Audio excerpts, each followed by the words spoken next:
اتنا ہی نہیں کیا بلکہ اللہ پاک جل وعلا جل مجدہ کریم نے اس رمضان کے فوراً بعد ہمیں عید سعید کی خوشی فراہم فرما دی. سبحان اللہ. عید سعید کی اللہ پاک نے خوشی فراہم فرما دی اور ارشاد فرمایا لوگوں تم نے رمضان پر محنت کی ہے, رمضان پر عبادات کیے ہیں, حسنات کیے ہیں, عبادتوں ریاضتوں میں اپنے شب و روز تم نے گزارے ہیں, اے لوگوں اب تم عید مناؤ. اور اللہ پاک جل وعلا جل مجدہ کریم نے عید منانے کے تعلق سے, خوشیاں منانے کے تعلق سے اللہ نے قرآن مقدس و معطر اقدس و انور میں ارشاد فرمایا قل بفضل اللہ وبرحمتہ فبذالک فلیفرحوا. اے دنیا والو جب تمہیں اللہ کا فضل ملے, اللہ کے رحمت ملے, اس کی برکتیں مل جائیں اور اس کی عنایتیں مل جائیں, فلیفرحوا تو اس پر تمہیں خوش ہو جانا چاہیے, خوشیاں منانا چاہیے.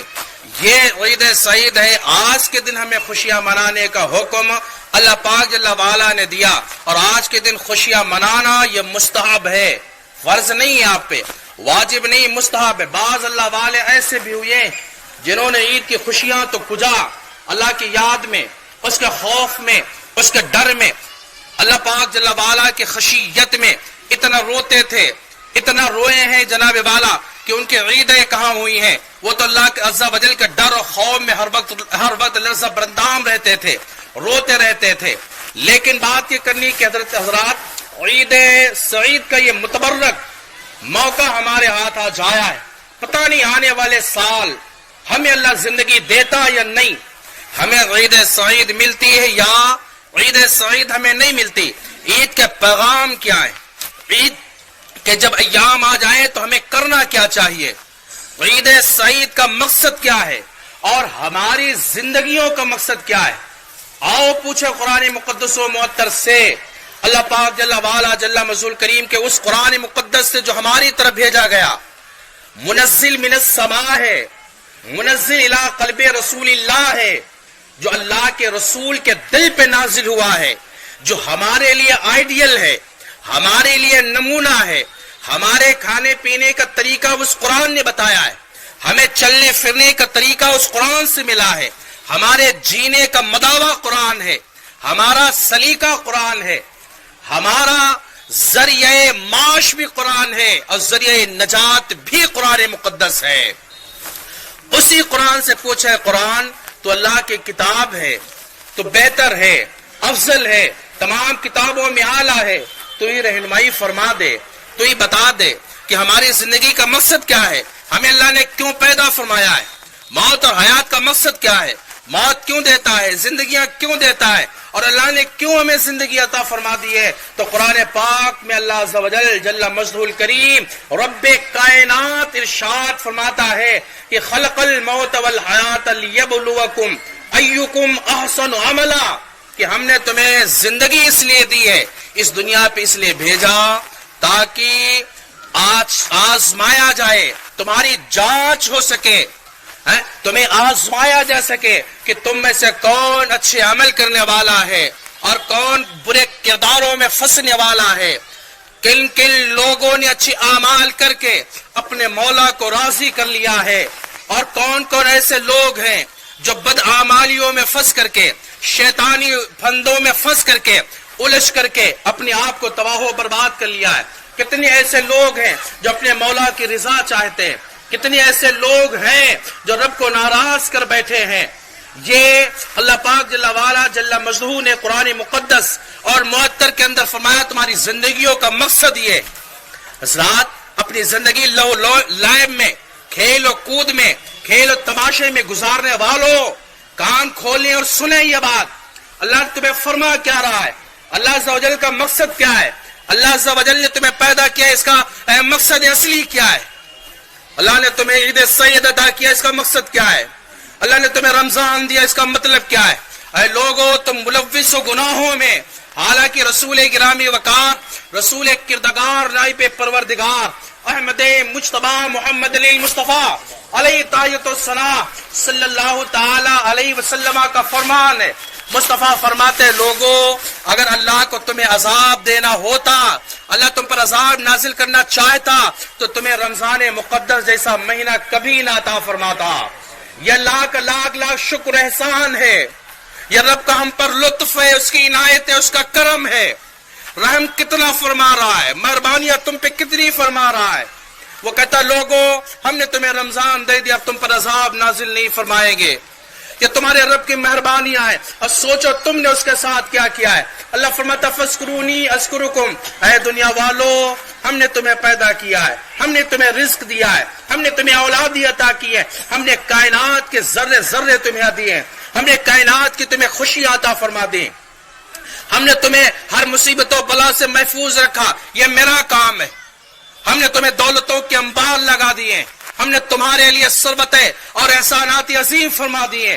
تم میں اپنا رسول، اپنا محبوب تمہیں ہم نے دے دیا، اپنے فرامین، اپنا قرآن تمہیں ہم نے دے دیا. اے لوگوں بات اتنی سی ہے کہ تم مجھے یاد کیا کرو اور تم مجھے دنیا داروں میں یاد کرو گے، ہم تمہیں فرشتوں کی جماعت میں یاد فرماتے رہیں گے.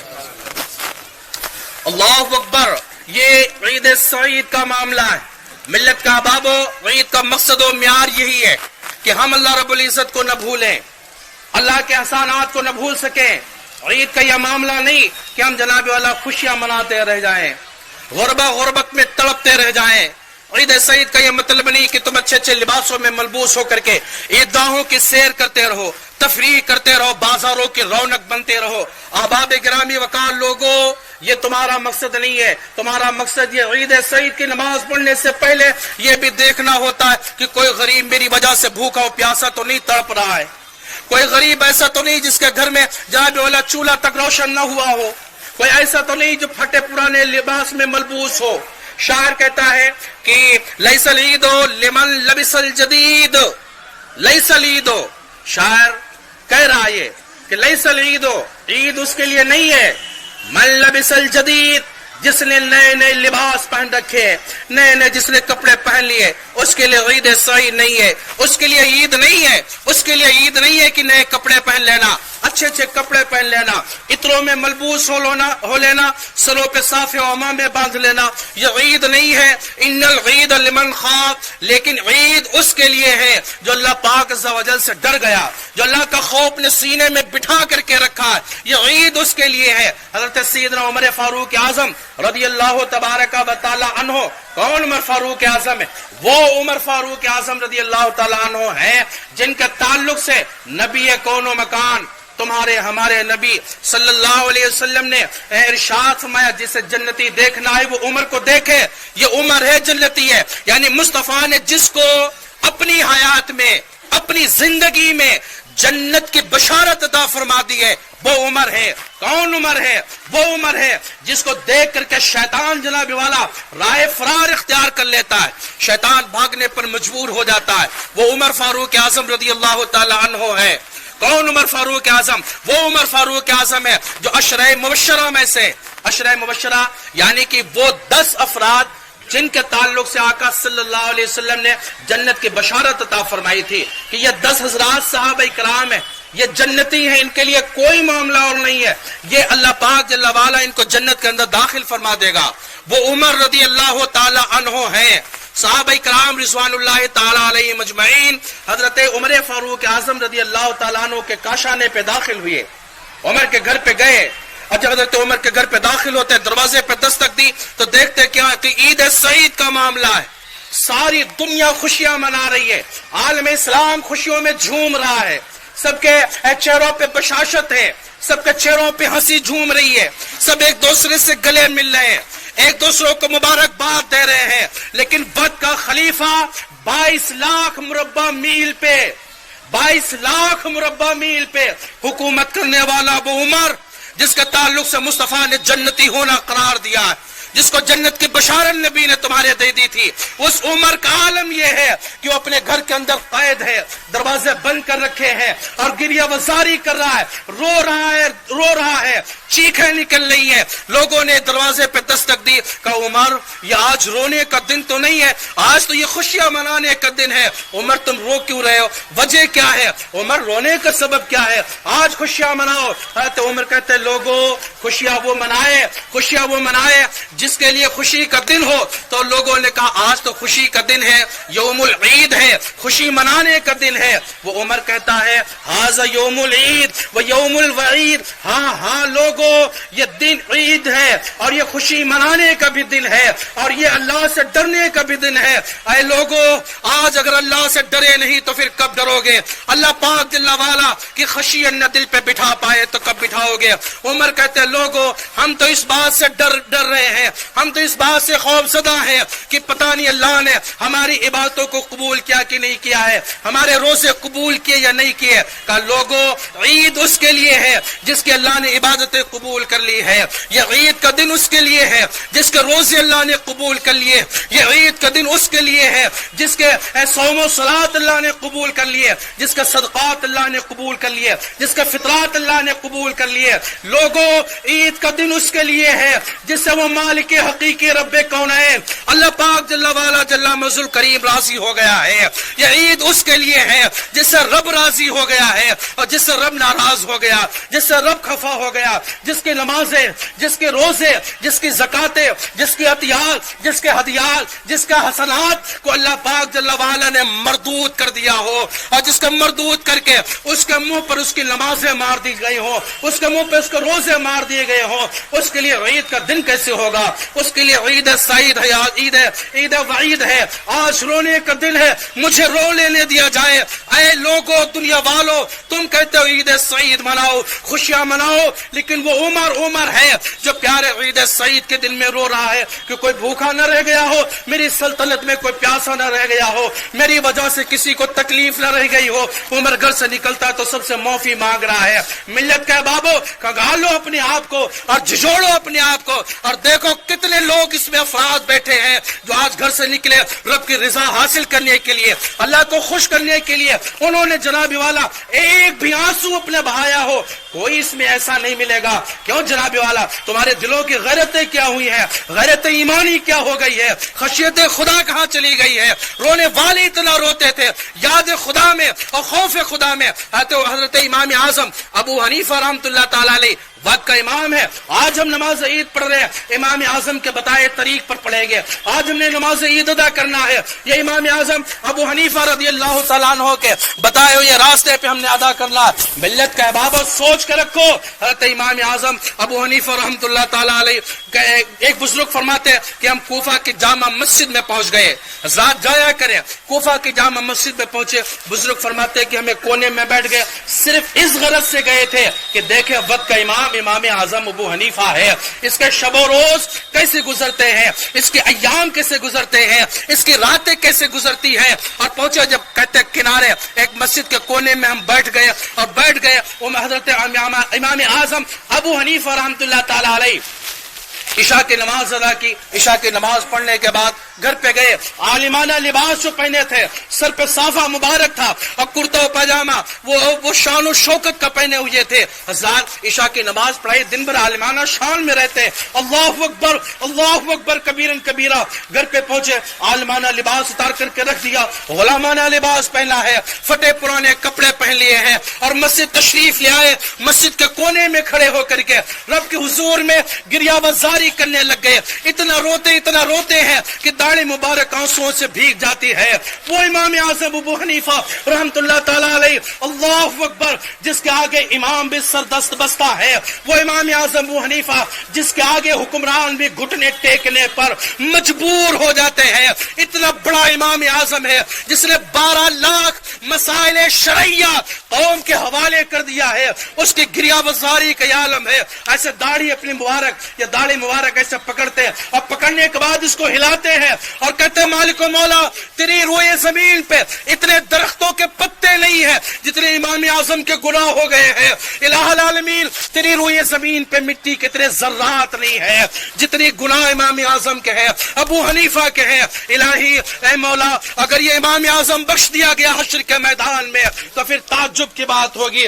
امام اعظم ابو حنیفہ رحمت اللہ تعالی علیہ کی گریہ بزاری کا یہ عالم ہے۔ ملت کے احباب سوچے آج ہم خوشیوں پہ چور چور ہیں، ہم نے اپنے گناہوں کو بھلا بیٹھے ہیں، گناہوں کو یاد کرنا ہم بھول گئے، گناہوں کو ہم نے پشت ڈال رکھا ہے۔ احباب گرامی سوچ لیں اگر ہم نے گناہ کتنے کر رکھے ہیں، سوچے جناب والا ہم نے کتنی ریاکاریاں کر رکھی ہیں، تو پھر یہ خوشیاں کس بات کی ہے؟ میں اس کا بالکل نفی نہیں کر رہا کہ آپ خوشیاں نہ منائیں، احباب خوشیاں منانا ہے، لیکن خوشی کم منانا ہے۔ خوشی تب منانا جو اپنے مولا کو راضی کر لینا ہے، اپنے رب کو راضی کر لینا ہے۔ حضرت عبداللہ ابن مبارک رحمت اللہ تعالیٰ علیہ ہے، 90 سال کی عمر ہے حضرت عبداللہ ابن مبارک کی، اور 90 سال کی عمر میں ایسے داڑھی مبارک سفید داڑھی، اللہ اکبر۔ ہم نوجوانوں میں کہاں کا معاملہ کھو گیا، اسلاف کی سنتیں کہاں چلی گئی ہے، امت کا طریق کہاں چلے گئے۔ حضرت عبداللہ ابن مبارک رحمت اللہ علیہ پائے کے ایک بزرگ ہیں، اپنی داڑھی مبارک سے سفید داڑھی اس کو پکڑ کر کے رب کے حضور میں عریضہ کرتے، مالک و مولا مالک و مولا یہ رمضان مقدس گزر رہا ہے، الہ العالمین یہ عید سعید آنے والی ہے، الہی میرے گناہ بڑے ہیں، ہم نے خطائیں بڑی کر رکھی ہیں، مالک و مولا اس داڑھی سفید داڑھی پر تو رحم فرمانا، الہی میرے گناہوں کو بخش دینا، مولا مجھ سے راضی ہو جانا، مولا مجھ سے خوش ہو جانا۔ اعمال ہمارے اس قابل نہیں ہے مولا تو ہم سے خوش ہو سکے، ہم نے اعمال ایسے نہیں کیے الہی تو ہم سے راضی ہو سکے۔ نہ نہ نہ نہ مالک و مولا میں تیری بارگاہ کا مفرور غلام ہوں، میں تیری بارگاہ کا بھاگا ہوا ایک بندہ ہوں، تیرا نافرمان ہوں، الہی تو اپنا رحم فرما دینا، مولا کرم فرما دینا۔ حشر کا جب میدان ہو تو میری گرفت نہ فرما لینا، حشر کا میدان ہو مولا میری پکڑ نہ فرما لینا، الہی تو ناراض ہو کر کے ہمیں جہنم میں نہ ڈال دینا، الہ العالمین میرے گناہوں کی مغفرت فرما دینا۔ اور مولا امت مسلمہ بحال پڑی ہے، الہی امت پر رحم فرما دینا۔ یہ اسلاف کی تعلیمیں تھی جو ملت کا احباب آپ کے لیے اتنا رو رہے تھے، گریہ بزاری کر رہے تھے، رب کی رضا حاصل کرنے کے لیے سب کچھ داؤں پہ لگا رکھا تھا۔ آج ہماری خوشیوں کا عالم کیا، ہم گناہوں پر گناہ کر رہے ہیں، پھر بھی جناب والا ہم خوش نظر آتے ہیں، ہماری آنکھوں سے آنسو نہیں بہ سکتے۔ ملت کے احبابوں گریہ بزاری کرنا اللہ پاک جل وعلا کو پسند ہے۔ علماء فرماتے ہیں اے لوگوں، جب لوگوں کے پاس جاؤ تو مسکراتے رہنا، اور جب اللہ کے حضور میں حاضر ہو جاؤ تو گڑگڑاتے رہنا، روتے رہنا، گریہ بزاری کرتے رہنا۔ کیوں؟ اس لیے جناب والا دنیا والوں کو مسکرانا پسند ہے اور اللہ پاک جل وعلا کو رونا پسند ہے۔ الحمدللہ عز وجل اللہ پاک جل وعلا کا لاکھ لاکھ شکر احسان ہے کہ اللہ پاک جل وعلا نے ہمیں اور آپ کو اس عیدگاہ میں اور یہ موقع فراہم فرما دیا ہے الحمدللہ کہ ہم جناب والا اللہ اس کے رسول کی رضا کے لیے، اس کی عنایتوں کے لیے، اس کی عطا کے لیے اپنے مالوں کو نکال کر کے رب کی رضا حاصل کر لے۔ آج عید سعید کا معاملہ ہے، ملت کا بابو اگر آج بھی ہم لوٹ سکے اور آج بھی رب کی رضا نہیں حاصل کر پائے تو ہم کب حاصل کریں گے؟ سوچیں اگر اللہ تم سے ناراض ہو گیا تو کون سی بارگاہیں ہیں جن بارگاہوں میں تم جاؤ گے اور اپنے حال زار کو سناؤ گے؟ کون تمہیں سننے والا ہے؟ اس دنیا میں کوئی نہیں سننے والا ہے۔ جب بھی تمہیں مصیبتیں اور مشقتیں، آفتیں اور بلیات پیش آ جائیں تو پھر معاملہ یہ جناب والا ہے کہ تم اللہ کے حضور جھک جاؤ، رب کے حضور میں سر خم جھکا دو، اللہ کی بارگاہ میں رو کر گریہ بزاری کر دو گے، تمہاری دعائیں بعد میں قبول ہوں گی۔ اللہ پاک جل وعلا وہ ان دعاؤں کو اور لبوں سے نکلنے والی باتوں کو اللہ قبول پہلے فرما لے گا۔ پھر فرمایا من یقرض اللہ قرضا حسنا، قرآن میں تمہارا رب فرماتا ہے اے لوگو دنیا والوں کون ہے جو اللہ کو قرض دے، وہ بھی قرض حسن دے دے۔ کہتے قرض حسن کس کو کہتے ہیں؟ قرض حسن سے مراد کیا ہے؟ قرض اچھا قرض اس سے مراد کیا ہے؟ قرض حسن کہتے ہیں وہ قرض جو ملت کے احبابوں ادا کیا جاتا ہے، جو نکالا جاتا ہے، جس کا دینا ضروری ہوتا ہے، دینا لازم ہو جاتا ہے، وہ قرض حسن ہے۔ اور یہ خوش نصیبی کہ ہم اللہ کو قرض دے رہے ہیں، حالانکہ رب کو کوئی قرض نہیں دے سکتا ہے، وہ تو خود دینے والا، اس کو کیا ضرورتیں ہیں، وہ تو خود عطا کرنے والا ہے، اس کو کیا ضرورت تمہارے مال کی، تمہاری دولتوں کی، بلکہ لے اس لیے رہا ہے تاکہ تمہارے مراتب بلند کر دے، تمہیں عروج اور ارتقاء کی منزلی عطا فرما دے، اس لیے اللہ پاک جل وعلا نے تمہیں دینے کے لیے حکم فرمایا ہے۔ اور پیارے احبابو، اللہ فرماتا ہے لن تنالوا البر حتی تنفقوا، اے دنیا والو تمہارے لیے کوئی بھلائی نہیں ہے یہ آگے سے گھروں میں آنا، پیچھے سے آنا، یا تم عیش و عیاشی کرنا، یا تم ریاکار یا یاریا کرنا، یہ کوئی بھلائی کے کام نہیں ہے۔ بھلائی کس میں ہے؟ اللہ فرماتا ہے کہ ہم نے تم کو دیا ہے، لوگوں تم میری بارگاہ میں خرچ کرتے رہو، مجھے دیتے رہو۔ آپ سوچے جناب والا کہ اللہ پاک جل وعلا نے آپ کو اگر 10,000 روپیہ دے رکھا ہے، اللہ پاک جل وعلا نے تمہیں 1,00,000 دے رکھا ہے، اور پھر رب کہتا ہے یہ تمہیں ہم نے دیا، اس میں سے تھوڑا میری بارگاہ میں خرچ کر دے، تو ملت کہ بابو آپ کی جیب سے جا کیا رہا ہے؟ اگر ہم آپ کو 100 روپیہ دیں اور یہ کہیں کہ تم میری بارگاہ میں میرے اوپر بھی خرچ کرنا اور اپنے اوپر بھی خرچ کر لینا، تو ملت کہ بابو آپ کیا کریں گے؟ آپ 1-2 روپیہ چونی اٹھنی خرچ کریں گے؟ بالکل نہیں، آپ چاہیں گے کہ زیادہ سے زیادہ اس پہ خرچ کر دیے جائیں تاکہ عنایتیں بڑھتی جائیں، تاکہ آج 100 دیا ہے کل 500 دے، ایسا نہ ہو کہ ہم کنجوسی کریں اور نعمتیں روک لی جائیں۔ اس لیے ہمیں چاہیے کہ رب کے حضور میں ہم زیادہ سے زیادہ خرچ کریں۔ اگر اللہ نے دولتیں دے رکھی ہیں تو دولت تمہاری نہیں ہے، تم نے جناب والا بازوؤں میں بل نہیں ہے کہ تم کچھ کما سکو، یہ رب کی عطا ہے جس نے تمہیں ہر چیز سے نواز رکھا ہے۔ احباب گرامی وقار، یہ رب کی عطائیں ہیں، یہ رب عز و جل محبوب کریم صلی اللہ علیہ وسلم کی خاص فضل و کرم، اللہ کی عطا ہے کہ رب نے تمہیں نواز رکھا ہے، تمہیں مال دے رہا ہے، اور جو تمہیں مال دے رہا ہے تو تمہیں چاہیے کہ اللہ کے حضور خرچ کرتے رہے، رب کے حضور خرچ کرتے رہے، اپنے جناب والا ان جیبوں میں ذرہ بھر بھی کنجوسی نہ لائے بلکہ ہاتھوں میں سخاوت پیدا کر دے۔ کہ دیکھیں ایک کنواں ہے، ہمارے یہاں کنویں ہوتے تھے، پہلے پانی دیتے تھے، بڑے پانی سے نکلتے تھے، کیوں؟ کبھی ختم نہیں ہو رہا تھا، لوگ پی رہے تھے، نکال رہے تھے، نہا رہے تھے، جانوروں کو بھی دے رہے تھے، پانی جانوروں کو نہلا رہے، کپڑے اسی سے دھلے جا رہے، اسی کنویں سے پانی نکالا جا رہا ہے۔ لیکن کبھی پانی کنویں کا ختم نہیں ہو رہا تھا، کیوں نہیں ہو رہا تھا؟ اس لیے کہ کنواں ہمیں دے رہا تھا تو اللہ پاک کنویں میں برکتیں نازل فرما رہا تھا۔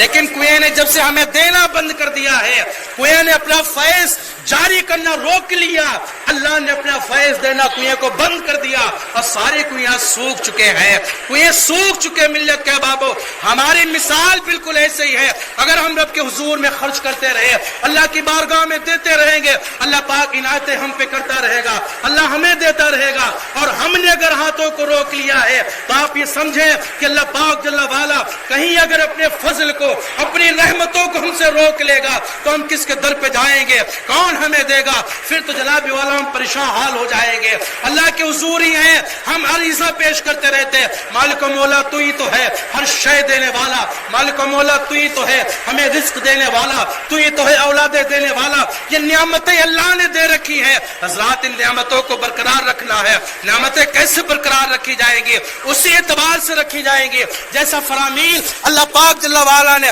قرآن مقدس و معطر میں فرما دیا۔ احباب گرامی، تمہارے لیے کہا ہے اے لوگو رب کے حضور خرچ کیا کرے، اے لوگو رب کو راضی کر لیا کرو، اے لوگو اپنے مال خرچ کر کے رب کو راضی کر لو، اپنی عنایتوں سے رب کو راضی کر لو، اللہ پاک جل وعلا جل مجدہ کریم کو راضی کر لو۔ اللہ اکبر، اللہ اکبر۔ آمد کیا کرو، یہ ضروری ہے، یہ پیغام نبوی ہے کہ جب عیدگاہ جائیں تو یہ اللہ کی تکبیر بولا کرے، اللہ کی بڑائی بیان کرے، اور مصطفیٰ نے خود بول کر کے فرمایا بڑائی رب کی کیسے ہوگی، اللہ کی تکبیریں کیسے ہوں گی، اللہ کی الوہیت کیسے ہوگی۔ اللہ فرماتا ہے، اللہ کے حبیب فرماتے ہیں لوگوں جب عیدگاہ جایا کرو تو بولتے جایا کرو، اور عیدگاہ میں بولا کرو، نکلو تو بولتے رہو کیا؟ رب کی بڑائی۔ اللہ اکبر، اللہ اکبر، اللہ اکبر، اللہ اکبر۔ عید کی نماز سن لیں، نیت کرتا ہوں میں 2 رکعت نماز عید الفطر، نیت کرتا ہوں میں 2 رکعت نماز عید الفطر ما زائد 6 تکبیروں کے، 6 تکبیروں کے ساتھ، ما زائد 6 تکبیروں کے، یا کہہ لیں ما زائد 6 تکبیروں کے، یا 6 تکبیروں کے ساتھ پیچھے اس امام کے رخ میرا کعبہ شریف کی طرف، اللہ اکبر یوں آپ کو ہاتھ اٹھانا، یہ انگلیاں قبلہ کے روپ رہے سے نہ ملی ہو ایسے ایک دم، اور نہ یہ کھلا رہنا چاہیے، اپنی حالت پہ جیسے رہتے ہیں ایسے یوں ہاتھ اٹھائیں، یہ پھر اللہ اکبر کہہ کر کے آپ کو ہاتھ باندھ لینا ہے۔ اب پڑھنا ہے ثنا، سبحانک اللہم و بحمدک الی آخر، پوری ثنا۔ ثنا پڑھنے کے بعد امام پھر کہے گا تکبیر اللہ اکبر، ہاتھ باندھے اپنے اٹھانا ہے، تکبیر کہہ کے چھوڑ دینا ہے، پھر ہاتھ اٹھانا ہے اللہ اکبر، ہاتھ چھوڑ دینا ہے، تیسری تکبیر ہونا ہے اللہ اکبر، ہاتھ باندھ لینا ہے۔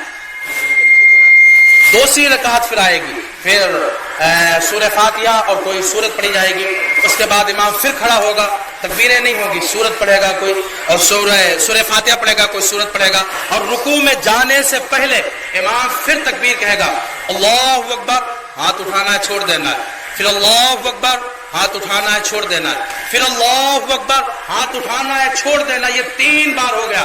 چوتھی بار اللہ اکبر کہتے ہوئے آپ کو رکوع میں چلے جانا ہے، ہاں نہیں اٹھانا ہے، سمجھ ماری نہیں؟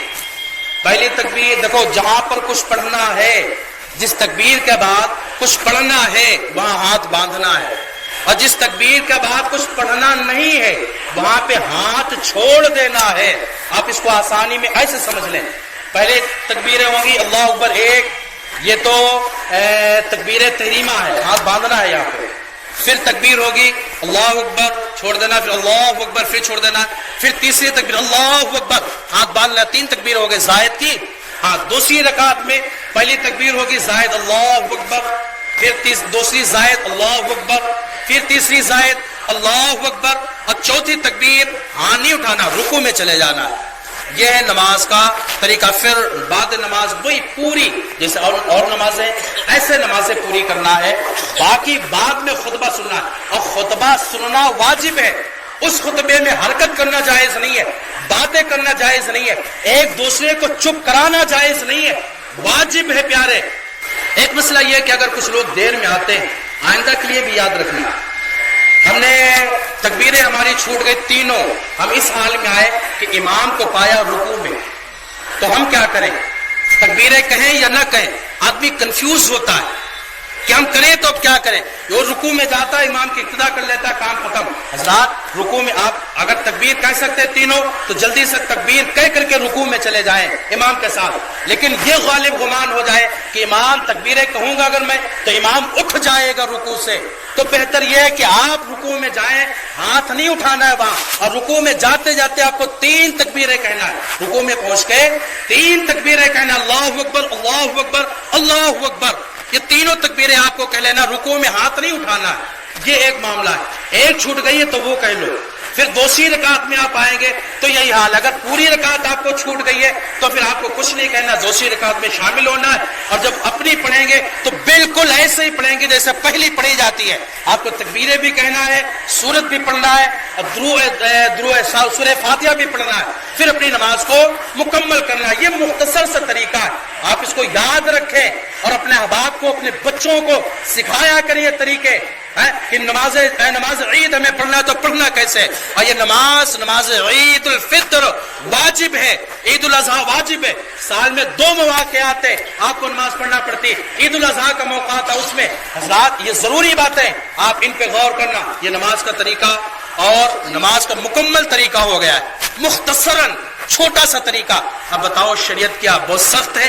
نہیں، سخت نہیں ہے، شریعت بڑی دشوار ہے؟ نہیں دشوار ہے، شرط یہ ہے کوئی سکھانے والا ہونا چاہیے۔ ہر آدمی اس میں بیٹھا ہے، مسائل سیکھنا چاہتا ہے، لیکن احباب اس کو سکھانے والا نہیں، یا وہ شرم و حیا کرتا، نہ مسائل میں شرم و حیا نہ کیا کرے، یہ طریقے پہلے سے سیکھ لیا کرے، رمضان میں سیکھ لیا کرے، تاکہ نماز پڑھنے میں ہمارے لیے آسانی ہو جائے۔ اللہ جل مجدہ کی بارگاہ میں دعا ہے کہ اللہ پاک جل والا ہم احباب اکرام جو یہاں پر حاضر آئے، جو نہ آ سکے، مولا تعالیٰ سبوں کے گناہوں کی مغفرت فرما کر بے تاب بے حساب بے کتاب مولا جنت الفردوس میں اعلیٰ سے اعلیٰ مقام عطا فرمانا۔